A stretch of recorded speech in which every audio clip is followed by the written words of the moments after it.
25 വയസ്സായ പ്രിയപ്പെട്ട ചങ്കുകളോടാണ് ഞാൻ ഈ പറയുന്ന കാര്യങ്ങൾ. നിങ്ങൾ ഇപ്പോൾ പ്രാക്ടീസ് ചെയ്ത് തുടങ്ങിയാണല്ലോ, ഇനിയുള്ള ജീവിതം സൂപ്പർ അല്ലേ. ഏറ്റവും ആദ്യം പ്രിയപ്പെട്ടവരെ, നിങ്ങൾ എന്തിനാണെന്ന് അറിയോ? 25 വയസ്സ് കഴിഞ്ഞാൽ 20% മാറ്റിയാണ് നിങ്ങൾ കിട്ടിത്തുടങ്ങുന്നത്. ഇപ്പൊ നിങ്ങൾ ജോലിക്കൊക്കെ അങ്ങോട്ട് കയറി ഇൻകം ഒക്കെ ജനറേറ്റ് ചെയ്ത് തുടങ്ങുന്ന പ്രായമാണല്ലോ, അല്ലെങ്കിൽ കുറച്ച് കാലമായി ജോലിക്ക് പോകുന്നവരൊക്കെ കാണും. പക്ഷേ സേവിങ്സ് വളരെ കുറവായിരിക്കും. അതിന് ഇത് ബേസിക് ആയിട്ട് എഴുതി വെക്കണം. നിങ്ങൾക്ക് എത്ര കിട്ടിയാലും 100 കിട്ടിയാൽ 20 രൂപ സേവ് ചെയ്യണം. 20% നിങ്ങൾ സേവ് ചെയ്യുന്നത് കൊണ്ട് നിങ്ങൾക്ക് വരാനിരിക്കുന്ന ലൈഫിലുണ്ടല്ലോ, ആരെയും പേടിക്കാതെ സാമ്പത്തിക സ്വാതന്ത്ര്യത്തോടുകൂടി ജീവിക്കാൻ പറ്റും. 2, നിങ്ങളുടെ കൂടെയുള്ള 5 പേരെ എടുത്താൽ ഈ 5 പേരുടെ വൈബാണ് നിങ്ങൾ. അതുകൊണ്ടല്ല അവർ നമ്മുടെ കൂടെയുള്ളത്. പക്ഷെ അതിലാണ് ഒരു ട്രാപ്പ് കിടക്കുന്നത്. നിങ്ങളുടെ കൂടെയുള്ള സുഹൃത്തുക്കൾക്ക് പൊതുവായി നിൽക്കുന്നത് എന്ത് സ്വഭാവമാണോ ആ സ്വഭാവത്തിലേക്കായിരിക്കും നിങ്ങളും പോവുക. നല്ലൊരു ജീവിതം ജീവിക്കുക എന്ന് പറയുന്നതാണല്ലോ എൻഡ് ഓഫ് ദി ഡേ നമുക്ക് വേണ്ടേ.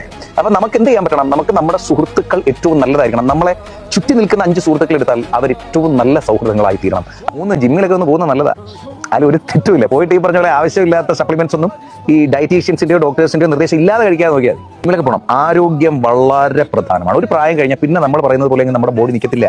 എക്സ്ട്രാ വർക്കൗട്ട് ചെയ്താലും ചിലപ്പോൾ നമുക്ക് അങ്ങോട്ട് ബോഡി ശരിയാവണമെന്നില്ല. പക്ഷെ ഈ പ്രായത്തിൽ നിങ്ങൾ ആരോഗ്യത്തിനെ അങ്ങേയറ്റം ഫോക്കസ് ചെയ്യണം. മറ്റെന്തിനേക്കാൾ വലിയ പ്രയോറിറ്റി നിങ്ങൾ ആരോഗ്യത്തിന് ഈ പ്രായത്തിൽ കൊടുത്താൽ ഇനി അങ്ങോട്ടുള്ള കാലത്ത് നിങ്ങൾക്ക് ഒരുപാട് അസുഖങ്ങൾ മാറി. 4-മത്തത്, നിങ്ങൾ ഭയങ്കരമായിട്ട് അപ്ഡേറ്റ് ആയിരിക്കണം.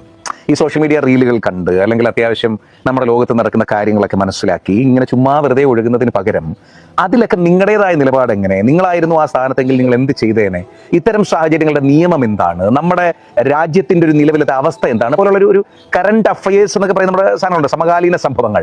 അതിനകത്തെക്കുറിച്ചൊക്കെ വളരെ കൃത്യമായി നിങ്ങളൊന്ന് പഠിക്കണം. രാഷ്ട്രീയത്തിനെ കുറിച്ച് നന്നായി വിലയിരുത്തണം. മതങ്ങളുടെ കൃത്യതയെക്കുറിച്ച് നമ്മൾ നന്നായി മനസ്സിലാക്കണം. ലൈഫിനെ കുറിച്ച് കൂടുതലായിട്ട് ആഴത്തിൽ പഠിക്കണം. പഠിച്ചുകൊണ്ടേയിരിക്കണം. നമ്മുടെ ചുറ്റുപാടിനെ നന്നായിട്ട് ഒബ്സർവ് ചെയ്യുന്നതിനുള്ള ഏറ്റവും മികച്ച പ്രായമാണിത്.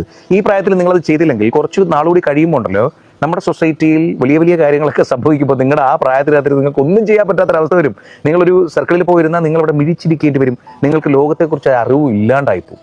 നിങ്ങളുടെ ഡിഗ്രികളോ നിങ്ങളുടെ വിദ്യാഭ്യാസമോ ഒന്നുമല്ല സ്പീക്ക് ഔട്ട് ചെയ്യുന്നത്. എന്താണ് നിങ്ങളുടെ കഴിവ് എന്നുള്ളതായിരിക്കും ലോകം നോക്കുക, അതായിരിക്കും മാർക്കറ്റ് ചെയ്യപ്പെടുക.